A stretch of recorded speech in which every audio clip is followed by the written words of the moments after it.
ที่อำเภอเวียงป่าเป้าจังหวัดเชียงรายในช่วงที่2ของรายการธรรมะบันเทิงใจก็ตอนนี้ก็รอสัญญาณทางสถานีวิทยุของทางสถานีวันนี้ก็มันคัดข้องน้อยเนาะสถาญาติโยมก็เดี๋ยวรอรับสัญญาณพร้อมกันก็จะได้โอ้จ้าสนทนาธรรมะกันในช่วงที่2ในช่วงแรกนั้นอาตมาภาพก็ได้เทศนาธรรมเกี่ยวกับอานิสงส์การตานเปตพีพอเข้าสู่ในช่วงของประเพณี12เป็งการกินการตานเพื่อเป็นการระลึกถึงบุพการีก็คือบุคคลที่ทำคุณงามความดีเอาไว้ผู้ล่วงลับไปที่ล่วงลับดับขันไปบอกว่าจะเป็นพ่อแม่ปู่ย่าตายายครูบาอาจารย์ที่เปิ่นได้พัดภาคได้จากลูกจากหลานจากญาติกาพี่น้องเผ่าพันธุ์วงศาไปแล้วได้ไปบังเกิดในภพภูมิต่างๆถ้าบางพ่องเปิ่นก็ถ้าได้ความคุณงามความดีทำกุศลเอาไว้พร้อมแล้วเปิ่นก็ไปบังเกิดเป็นเทวบุตรเทวดาเกิดเป็นมนุษย์สมบัติสวรรค์สมบัติแต่หากว่าในคณะติอยู่เมืองคนเมืองมนุษย์เท่านี้บ่ได้สร้างคุณงามความดีได้ตั้งอยู่ในความประมาทบ่ได้รักษาศีลบ่ได้จำศีลกินทานบ่ได้เข้าวัดเข้าวาบ่ได้ระลึกถึงคุณงามความดีตั้งตนในความประมาทในทางอบายมุขจนตกเป็นทาสของกิเลสตัณหาความโลภความโกรธความหลงชักงำก็ทำให้เปิ่นไปบังเกิดเป็นเปรตเป็นอสุรกายเป็นสัตว์นรกพ่องถูกจองจำอยู่แต่โดยเมื่อประเพณี12เป็งมาฮอดมาถึงเป็นประเพณีตังเหนือของเฮาก็จ่ายมพิบาลมันก็ปลดไปสัตว์นรกให้ออกมาฮับส่วนบุญส่วนกุศลติญาติพี่น้องได้มาฮือตานก็สืบเนื่องจากตำนานเปรตญาติของพระเจ้าพิมพิสารที่ได้ทำลายของกินกวาดานได้ทำลายโรงทานจึงบังเกิดเป็นเปรตบอกพระพุทธเจ้าอุบัติขึ้นมาบอกฮู้กี่ตนกี่องค์ก็ยังบ่หมดเด้อจนมาถึงสมัยพระสมณโคดมของเฮาซึ่งญาติของพระเจ้าพิมพิสารก็ได้มาเข้านิมิตกำฝันที่ได้บังเกิดเป็นผีเป็นเพศหมู่นั่นนะครับพระเจ้าพิมพิสารเองก็นำเอาเรื่องราวต่างๆไปทูลถามพระพุทธเจ้าพระพุทธองค์ก็ได้ตรัสทูลบอกพระเจ้าพิมพิสารโอ้มันมีหลายกับหลายกันมาแล้วเนาะซึ่งก็เป็นญาติเป็นญาติของพระเจ้าพิมพิสารนี่ละแล้วเพศเหล่านั้นก็มาถามพระพุทธเจ้าอุบัติขึ้น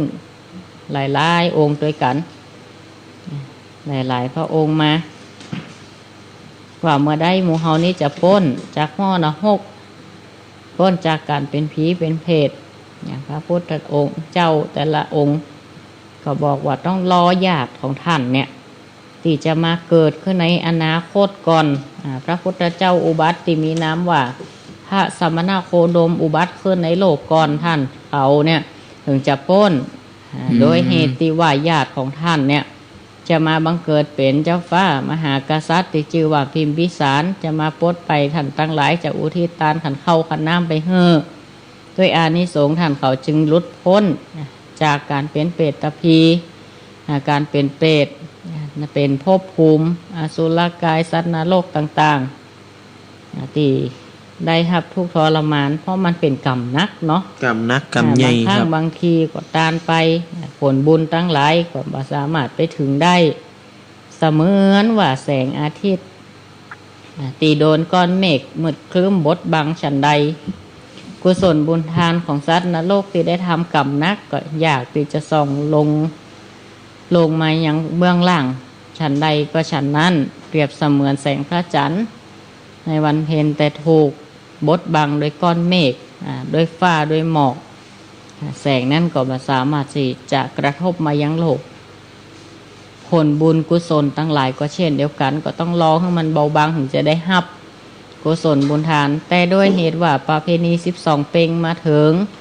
ตามคติความเชื่อของล้านนาของเฮาว่าญาโยมพี่บานจะปลดปล่อยให้มารับกุศลผลบุญกับพี่น้องคล้ายๆว่าเป็นการต่อตรงนี่นะครับต่อตรงเลย ถ้าเป็นสายอินเทอร์เน็ตนี่ต่อเชื่อมมาเลยอ่ะมันจะเติมมาแถวเราเติมมาหาตัวเครื่องทันทีอ่ะบ่ต้องไปใส่รหัสบ่ต้องไปเชื่อมบลูทูธ Wi-Fi ล่ะ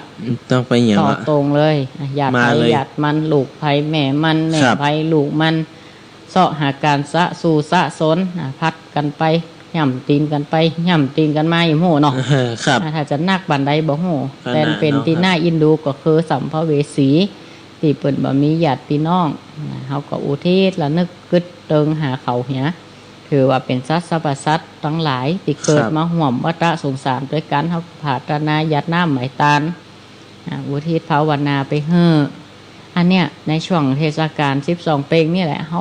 มันทำกุศลให้ดีที่สุดบ่เพียงเฉพาะการเฮ้อตานสิ่งของนะญาติโยมเฮาการจำศีลภาวนานี่เป็นหัวใจเลยอะโดยอานิสงส์แห่งศีลของเฮาอะชำระกายชำระวาจาใจของเฮาให้มันปกติให้มันบริสุทธิ์เมื่อใจเฮามันดีแล้วใจจุ่มใจอุ้มหอบไปด้วยกุศลแล้วอะการกรวดน้ำต่างๆก็จะสำเร็จโดยง่ายการแผ่เมตตาก็จะย่อมสำเร็จอันนี้แบบเพียงแต่เฉพาะการเฮือตานด้วยวัตถุสิ่งของเพราะว่าจะได้เพราะสิ่งที่นี่มันเป็นทิพย์เนาะเมื่อเขาตั้งหลายได้รับผลบุญกุศลจากมีเนื้อหนังมังสาติได้รับความทุกข์ทรมานร่างกายสูบพร้อมก็มีรัศมีเปล่งปลั่งขึ้นมาได้มีเสื้อผ้าอาภรณ์พ้นจากการได้รับความทุกข์ทรมานในภพภูมิที่บัดเจริญมีเปรตอสุรกายสัตว์นรกเป็นต้นเนี่ยคำว่าตั้งแต่สมัยพระพุทธเจ้าน่ะติราชบุตรถึง3เนี่ยสั่งให้พนักงานรักษาบำรุงเฮ้ยหมู่หยาดทั้งหลายนี่เอาของกินขอทานไปถวายพระสงฆ์มันพัดเวียนกันเป็นประจำแต่เขาเล่านั่นแรกๆก็หังดีต่อมาก็ละเลยหน้าที่หมู่พนักงานรักษาครั้งพอราชบุตรทั้ง3นั่นในสมัยพระพุทธเจ้าเปิ่นไปปฏิบัติจำศีลภาวนาอย่างในภาษาเขาเนี่ยเปิ่นจะบ่บาจาไผนะไปปฏิบัติเพราะว่าเปิ่นเป็นญาติเดียวกันเปิ่นห้องว่าต่างมันดาครับต่างมันดาก็เดียวกันคนละแม่เปิ่นห้องว่าพระพุทธเจ้านี่มีศักดิ์เป็นพระกนิษฐาพาดาหรือเป็นอ้ายเนาะพระพุทธเจ้าราชบุตรทั้ง3นี่เป็นหลานนี่เนาะคล้ายๆว่าเป็นลูกต่างป่อต่างมันดากษัตริย์นี่ป่อนี่จื่อเดียวกันป่อเดียวกันต่างแม่บ่ได้คือเจ้าชัยเสนะแต่ต่างแม่ทางนี้ก็ไปปฏิบัติด้วยกันอีกอะตลอด3ไตรมาสทำรุงพระศาสนา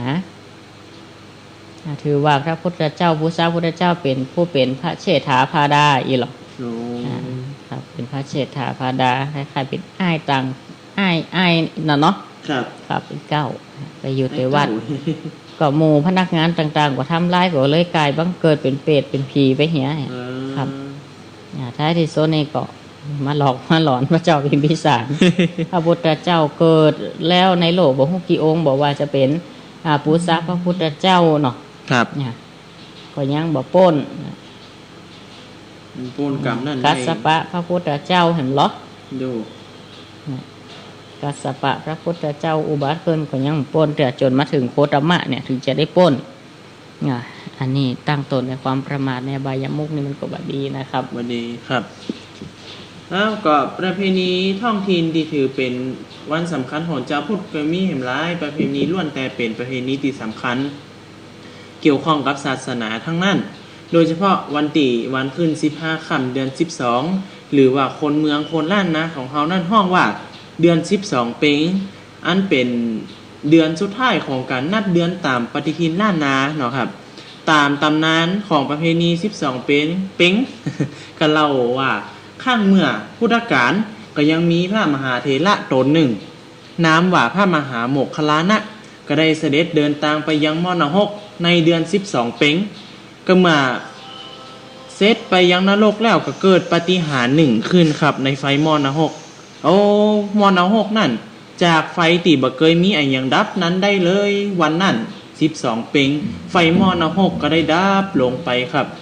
ก็เหมือน ลุกขึ้น ครับ ก็เหมือนทำพระมาลัยแล้วครับที่เขาเตะกันเนี่ย ครั ถ้า บ ตีเตะกันเลยอันหลวงป้นไปแล้วอ่ะมีผลเกี่ยงสิเตะพระมาลัยอ่ะ ทำตีคล้ายๆเป็นทำอมตะติตานไปหาผู้หลวงลาบอะครับ ครับ ถ้ามาลัยนี่เปิดไปเอวนะเราก็บอกใจว่าจะไปเอวไปพอซัดโอ้จมพุทธจมภูอยู่หั่นนะ ให้โพด ใจว่า เนะ ห่วนนะครับ เปิ้นมีใจภายโพดมีเมตตากรุณาสงสารไปดับก็ดับได้แค่ชั่วข้างชั่วคราวเพราะกรรมมันนัก ครับ ครับช่วยมาได้นอกจากจะเอาข่าวสารจากหม้อเนาะจากใจยมพิบาลอันเนาะไปบอกเฮอแก่เจ้าบ้านในเจ้าชมพูทวีปก็คือโลกอาจจะหมายถึงโลกมนุษย์เฮานี่แหละครับชาวชมพูทวีปในคำว่าทวีปในพระไตรปิฎกบางเถื่อก็หมายถึงโลกที่เฮาอาศัยอยู่นี่แหละก็คือเปิ่นได้แบ่งทิศของโลกต่างๆ เอาไว้แต่ละทิศมีกุรุทวีปอย่าครับ ครับ กุรุเทวิเทวะเทหะอย่างมันเนี่ยนะครับ ชมพูทวีปนี่เนาะครับ ครับชมพูทวีปนี่ก็หมายถึงภูมิที่เขาอยู่ เขาอยู่ปัจจุบันนี่ ครับมนุษย์ที่มีลักษณะมีอายุประมาณสักร้อยกว่าปีอะครับ ครับ ถ้าเป็นทวีปอื่นก็อาจจะมีหลายเป็นร้อยเป็นพันปี ครับอ๋อไฟนรกนั่นก็ได้รับดับลงพญายมพบาลท่านก็เลยเล็งเห็นก็เลยได้ตัดถามว่าต้องการอะไรยังที่ท่านได้มาถึงที่นี่เนาะไฟมอนะโฮกพระมหาโมคคัลลานะก็เลยบอกว่าวันนี้เป็นวันไฟมอนะโฮกดับสมควรฮือกับเป็ดสัมภเวสีในนะโฮกทั้งหลายได้ไปหาของกินของตาในวันนี้ท่านจายมพบาลก็จึงได้สั่งฮือสวรรค์ได้ปล่อยผีเป็ดญาติพี่น้องตีตกมอนะโฮกขึ้นไปยังโลกมนุษย์คนเมืองเหนือก็จึงได้ถือเอาวันที่12เป็งเนี่ยครับเป็นวันที่ปล่อยผีปล่อยเพศปล่อยสัมภเวสีในมอนะโฮกปิกคืนบ้านจองหอห้องที่เคยได้จากมาเนาะครับก็ ถ้าได้ฮับแล้วมันก็ปันโจกปันใจครับ ครับ ถ้าเปิ่นป้นจากการได้ฮับทุกข์ทรมานญาติพี่น้องเฮือตานเซนเนาะ ครับ บัดเถือกก็ไปบังเกิดเป็นมนุษย์เถือกไปบังเกิดเป็นเทวบุตรเทวดาเพิ่นก็ปันโจกปันใจอวยพรเฮือถ้าได้ฮับของจริงฟ้าตานมันก็จมกระแจ้งเนี่ยครับ จมกระแจง ด้วย ของ ความน้อยใจนะครับ ครับอ๋อแล้วก็เจ้าบ้านเขาก็จะเตรียมเอาของหวานข้าวมันนะครับสั่งอย่างก็ไปตานติวัดให้เขาได้ฮับได้กินกันเนาะครับ ตอนนี้เขาจะฮับสายหน้าไม้กันเนาะ ครับ 0963458026ขออนุโมทนากับเจ้าภาพการเตดเปตพีวันนี้ก็มีแม่ไหลภาพเตจ้าปูจาธรรมไปหายังป้อจันแม่แปงแก้วเมืองมูลปอโตแม่ปันภาพเตจ้าตัวอนุโมทนากับโยมแม่ตัวแล้วก็ร่วมทำบุญกับน้ำกับไฟแฮม40 บาทอนุโมทนาเนอะวันนี้ก็ได้เตดล้มกันมักกำหัตนาเจตนากับสถาญาติโยมที่ใครฟังธรรมผูกนี่เนาะโทรมากันใหม่แต่กี้บรรยายธรรมบ่ได้ฮับสกรรมตอนนี้อนุญาตเปิดละเนาะ เปิดละครับ สนทนาธรรมเปิดสายหน้าไม้แล้ว0963458026 เนาะ ครับ โทรเข้ามากันใหม่โทร เข้ามา อะไรก็โทรมาตะกี้นี่โทรมาหลายสายกะบ่ได้ฮับ ขอสุมาอภัยตัวโทรเข้าใหม่มาแลกเปลี่ยนความคิดนะครับ คติธรรมอย่างช่วงนี้นี่ก็ทยอยกันตานครับทยอยกันตาน มาตาน ถ้าน้ำน้องทีเดียวบ่มนี่นะมันเอาบัตัน มันเอาบัตัน อย่างน้ำเพิ่มทยอยอย่างฝนตกนี่กะหมอกน้อยๆมันจุ่มอย่า ครับ ถ้ามาทีเดียวนี่มันหนังเอาในบัตันไหนอ่ะอย่างก็เก็บบัตันเนี่ย ควายเบดิกนะครับทำไมแม่เจ้าเนาะตัวเจ้า บ้านเฮานี่ส่วนมากอยากแม่เจ้ามาปั่นปอนเนี่ยเนาะ ครับ ตานกันเข้าขาน้ำไม่ง่ายก็สถาทำบุญตักบาตรตัว ครับ ทำบุญตักบาตรปีกบ้านเสร็จตอนบ่ายก็มีการเอาสั่งมาตานหรอกแล้วแต่ช่วงเวลานั้นแล้วแต่ละวัดเปิดจัดหาเวลาที่เหมาะสมนะครับ ครับ เจริญปอนธรรมะสวัสดีเนอะเจริญปอน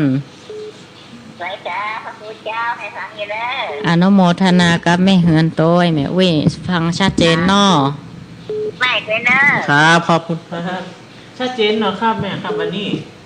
เจนดี อ๋ออนุโมทนาสาธุดีละแม่ฟังธรรมะเข้าใจเนาะตันฟังธรรมโยก้า เจ้า ปีกมาฟังกันใหม่เนาะดันจันทร์หน้าอนุโมทนาตัว มันเป็นวันของงานดูลุงยองแหละ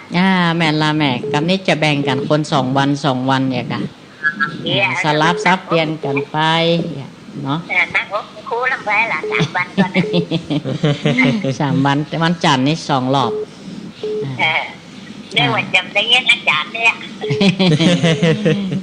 อนุโมทนาเนอติดตามรับฟังวิเหินตัวเนอสาสุขภาพกันตัวทุกท่านตัวเจริญปอ สวัส น ดีครับขอบคุณครับ โทรเข้าใหม่0963458026เหลือเวลาแหมน้อยเนาะ ครับเวลาอยู่สัก โอจาสนทนากันได้ 10 กว่านาที ครับอาจารย์ในช่วงแรกนั้นการเต้นน้ำเต้นทำอาจารย์ย่ำไฟเป็นบางเตี้ยเนาะ มาย่ำไฟเป็นบางช่วง ครับ มาเพื่อให้ตันกับช่วงเวลาทำมันยาวหยาดโยมเฮ้ย วันนี้ทำเหี่ยว ย่า วัน เอา ละ ไปเนิบหนึ่งอยู่ห้านบะแล้วอ่ะ 2 ตอนกว่า เจริญปอน สวัสดีครับ ภาษาครับทุกพี่น้อง ขาจากตังใดหาเสียงคุ้น จับเสียงก็ได้แหมหน้าเสียงนี่ ๆไอ้เจเนาะ ครับถูกต้องเลย ถูกต้องเนาะชัดเจนดีบอ ครับต้องเป็นดีครับ ช่วงแรกเปนลิงก์ไปก่อนตังใดรอ ครับลิงก์ไว้ครับ อนุโมทนา ฟัง ตัว ผมจะเสียบสัญญาณต้อยโหปอ70,000น่ะ แม่นละโอ้คอมมันจ้าเฮ้ยมันให้เก่าอ่ะเดี๋ยวกันเดี๋ยวเช็คแหมสักวางกันถ้าแล้วจัดรายการนี้ก็จะเอาไปเช็คสักกรรมนะ เงินล้วน เทียบเลยดึงในนอกกับอ้อมรายการข้างในอย่างโอ้ข้ามเลยเนี่ย โอ้ขอบคุณจันนักเนอร์ที่เชื่อมสัญญาณตำปุ่นจะเลินปอนเนอร์สาธุสาธุ วันนั้นตุ๊กไม่น่าจะปล่อยว่า ที่ไหนก็ โดยนันเกี่ยวครับ วันที่19นี่ถ้าจะมาบัดตันน่ะวันผูกนี่จะได้ไปปฏิบัติธรรมอบรมวิปัสสนา5 วันกันน่ะถ้าจะปิกถึงวัดค่ำอยู่5 วันน่ะ 5 วันก่อน น่านากาศหลายวันแล้วไปเนาะ วันเลยอ่ะ ก็อนุโมทนาบุญกับศรัทธาธรรมะสวัสดีเนอ ครับสวัสดีครับครับ สาธุสาธุเนอเจริญปอน สวัสดีครับ สายต่อไปธรรมะสวัสดี มาจัดการครับท่าน เจริญอันนี้หลวงพ่อเนาะ ใช่โอ้แจ๋วเลยวันไปนะ วันนี้เร็วไปหน่อยนะครับ ทางเหนือเขาเรียกว่าม้าหย่ำไฟครับ งั้นมันไม่ทันหลวงพ่อ ถึงชั่วโมงหรือว่าตลอดเลย ในช่วงแรกก็50 นาทีนะครับ เพราะว่า18:10 นาที มันเลยไปแล้วเนาะ ใช่ เพราะว่าทำผูกนี้ยาวหลวงพ่อ ครับ แล้วมาจัดการครับ ครับ สวัสดีครับ ใบสาครับ ใบสาเนอเจริญปอนแม่ไลสันทราย อาจารย์เจ้าน้องนายเดนเนอร์ ครับ สวัสดีครับ คุณเนอร์ที่อาจารย์เทศทั้งแม่นะ อนุโมทนาตัวแม่ อนุโมทนา สัพ ตั พะ ว ทานังธรรมะทานังชินาติ การเฮือธรรมะเป็นทานชนะการเฮือทั้งปวง แม่ฟังอยู่เจ้าสาธุ อนุโมทนาสาธุสาธุแม่เจริญปอนขอสุขภาพแข็งแรงเหมือนกันกูคนตัวเจริญปอนธรรมะสวัสดีติดละเนอใต้3867เบอร์ไผ่เอ่ยวางสายเห็นละ จะลุกไปอย่างเงี้ย เอาใหม่ เอาใหม่ ต้องรีวิทยุเหี่ยก่อน ครับ รีวิทยุเสร็จเดี๋ยวมันจะงงว่าเสียงเฮากับเสียงเปิ่นติดหรือยังก็ว่าบัติดเดี๋ยว ครับ เนี่ยถ้าเราฟังวิทยุไปโดยโทรไปโดยมันงงน่ะ งงครับ มันงงถึงคนฮับถึงคนฟังโดยเจริญปอน ไม่ใช่เจ้าค่ะ นี่กะแน่นอนอ้าวเจริญปอนกับแม่น้อยสุขสบายตัวฟังธรรมะเข้าใจบ่ เจ้าเขาเจ้าดูโหยกระโดดหน้าดูเลยเนาะ เจ้ามาตัวนี้นี่เวยกะแม่ ทำนองมากนี่เว้ย กันเนาะ มาซึกเหรอ มาซื้อ เดี๋ยวเกินชั่วโมงไปเห็นแน่เนาะ แน่นแหม่แต่ก็ทันอยู่ทำเวลาทันเวลาพอดีเลย ก็ถ้าพระครูจะมาได้ออกเห็นแล้ว อากะเอาซะทาเฮาบริหารลมหายใจไปด้วยกันตัว นุ่นไปตัว ว่าเป็นแรมว่าเป็นแรมจะโทรไปอยู่แล้วนี่ นั่นน่ะ สัญญาณมันหายไปช่วงก็คอมมันจ้าแม่ มันรุ่นเก่านะกะ กำลังใจเนอะ เจริญปอนธรรมะสวัสดีเนอะแม่ ครับ สุขภาพ ขอบคุณ แข็งแรงเหมือนกัน ครับ โกโก้โกคน สวัสดีครับ ธรรมะสวัสดีสายต่อไป ไอ้ขาเจ้าจุปินัท เจริญปอนแม่แสงล่าวังเจริญ เจ้าไปตอนแรกได้ฟังเขาไปวัดมะขามแน่วันนี้นะ ไปทำวัดสวดมนต์มากะแม่ เจ้าไปฉันมนต์วัดมา อนุโมทนาบุญเตรเนอร์ เจ้า เปิ่นเอาบทอย่างผ่องวันนี้ นะ เอาบทอย่างผ่องวันนี้ บุตรที่ห้าอัน ตาหนาปลาลามีนะกะ เจ้าเจ้า ป่าอย่างอยู่ในวัดว่าแม่ กาแคบคำน่ะ อ๋อจากกาข้างคำมันแปลง ข้างคำ ตอนนี้มันไปถึงที่ไหนละมันแปลงขวาคำล่ะ มันไปเฮอเทวดามันเนรมิตให้มันล่ะ เจ้า ข้าได้ลูกพญาเจ้าเมืองอ่ะบอ นั่นน่ะ ได้กะ วันนี้กูทูตเจ้าเศษกูเจียวพาดน้อยเศษมันใครหูกำเนาะ ตั้งให้ก่อเตะตัวสรุปตัวแหมมันจะได้เข้าใจ เจ้า เนาะเตะตัวสรุปตัว เศษช่วยจะลบด้วยหน่อย นี่ละแม่โอ้เหลือคำกันเนาะอนุโมทนาเนอะแม่เนอะ เจ้าไอ้สาเจ้า เจริญปอน ตั้งใจเด้อจุปินัทเด้อ อนุโมทนาอ้า สวั ว สดี สายต่อไป ครับ หลุดไปเห็นละ เอามาใหม่ครับ เอาใหม่ ยัง เอาใหม่ จุมาอภัยชะทาตัวเจริญปอน